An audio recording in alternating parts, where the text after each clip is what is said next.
During the migration debate, a few people rang in and said, all these people protesting about migration, who's going to wipe your bum in the aged care home? Right, so that we all know there's a labour shortage in aged care. Do we actually need to provide an extra bunch of visas for people so they can come and work in Australia in aged care?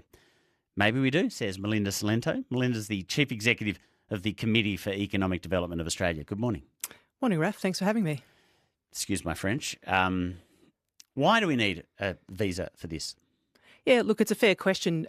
We did some work not long ago where we identified the shortage in aged care workforce going forward.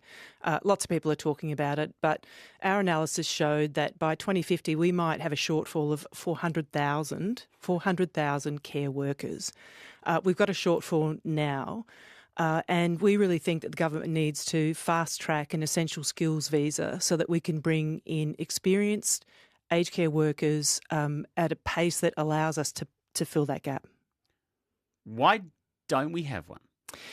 Look, we've got a lot of migrant workers already in the aged care workforce. Around 1 in 6 are on temporary visas. So they're coming into Australia, but they're coming in kind of sideways, if you like. They're coming in as partners on partner visas, as students. The government's agreed with us, if you like, on the need to create a pathway for this essential skills. What they've done is tried to address that through labour agreements. Research released today shows they're not working. Sorry, what's a labour agreement? They've introduced these aged care labour agreements that allow you to, as an employer, develop a memorandum of understanding, go through a whole bunch of labour market testing processes, and bring workers in to work at in your business. So the government's identified that we need this essential skills pathway. Are you saying there's too many hoops the employers have to jump through? Yeah, it takes way too long to do it. It's quite costly, and how you do that across the states varies. So what business is telling us and what our research shows is that it's not working for them. Mostly they're using that process to actually create permanent positions for people who are already in Australia, for care workers who are already here. About 90% of the people using those labour agreements are already in Australia. If we're going to address the skills and workforce shortage that we've got in the sector, we need to bring more people in. How do we make sure they're not exploited? Yeah, it's a really fair question, and I think that's why the government went down the path of looking at these labour agreements. Because that was the problem in the past, wasn't it? Sure. I can't remember if it was the 451 visa or I can't remember the number, but especially in the 2010s, we had a ton of people coming in. Yeah.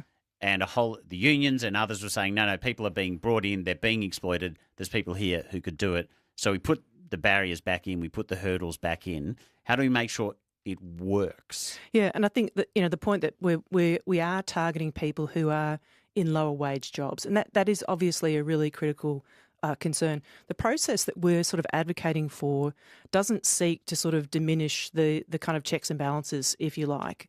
What it does is look to match employers and skilled workers coming in. Under the scheme that we're sort of proposing, once a migrant was approved to come in, actually we would suggest that they be notified to the union so the unions know people are coming in, and that there are processes in place to monitor both how those processes are working, but the system overall every 3 to 5 years to make sure it's actually delivering the outcomes. Would that be handing over, I don't know if it's a good thing or a bad thing, but would you be handing over to the union in aged care, hey, here's Melinda from the Philippines and here's Raf from France. They're coming to work in this aged care home. We just want you to know they're there. Would it be, because maybe that's an intrusion of privacy, but maybe that's a protection. I'm not sure. Yeah, the agreements that we've got in place now are agreements that are struck with the union, so Right. it's not doing anything different. Nothing new. Yeah. Okay. The other thing I'd just say is that one of the things that we've seen in the visa kind of environment more broadly, where you tend to get higher incidences of exploitation is when workers are tied to an employer.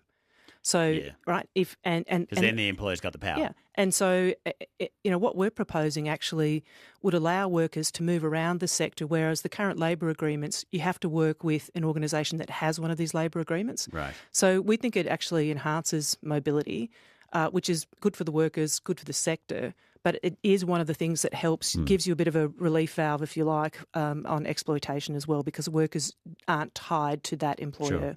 Now, you're the Committee for Economic Redevelopment of Australia. You're the Chief Executive. So you're not a politician, but I'm going to ask you two really important political questions. Number one is actually from Ange in Reservoir. Why don't we pay aged care workers properly and provide a healthy work environment so people already here actually want to work in aged care? Why don't we pay them more? Yeah, look, that is absolutely spot on the money. Like, it's such an important question, and we've already seen a response to that, if you like, in terms of quite significant wage increases over the last year or two. Still not paid much. No, 100%. But we're going to have to figure out how we do this in a way that actually is affordable. Right? That's the truth of it. Most of these services are government funded. The demand that we're looking into in the next 25 years is quite extraordinary. Hundreds of thousands. Quite extraordinary. And so we are going to have to really seriously figure out how we do exactly what Ange has asked, better terms and conditions, make it a more attractive job. There's a whole bunch of stuff there around education, training, a career pipeline. We are fully behind all of that. And this is definitely not a pitch to bring people in to undermine terms and conditions at all. It's how do we pull on every lever we've got available to get the quality of care that we're going to need to deliver to millions of Australians. And maybe the most important question is the last question. How on earth, in the current political environment, do you persuade the government that it's a good idea to bring in more migrant workers? Yeah, look, I think the reality is that, as I said earlier, we're already relying on a significant migrant workforce in the care sector. Don't give me facts. No. But it's a genuine question. Like, what's the political argument? But the political argument is that the government is implementing really significant aged care reforms. They're raising the expectations of the community about what can be delivered both in residential aged care and home care. If we don't have the workforce to actually meet those demands across the country, then the community is going to be frustrated. And it's not just, obviously the people who need that care, but the families that support them. And the families that support them and want to be able to work themselves and do everything else that goes on in their life and see their families and their parents and grandparents looked after. So I totally understand the concerns around immigration. We are supporters of having a long-term strategy. We're not saying open the floodgates.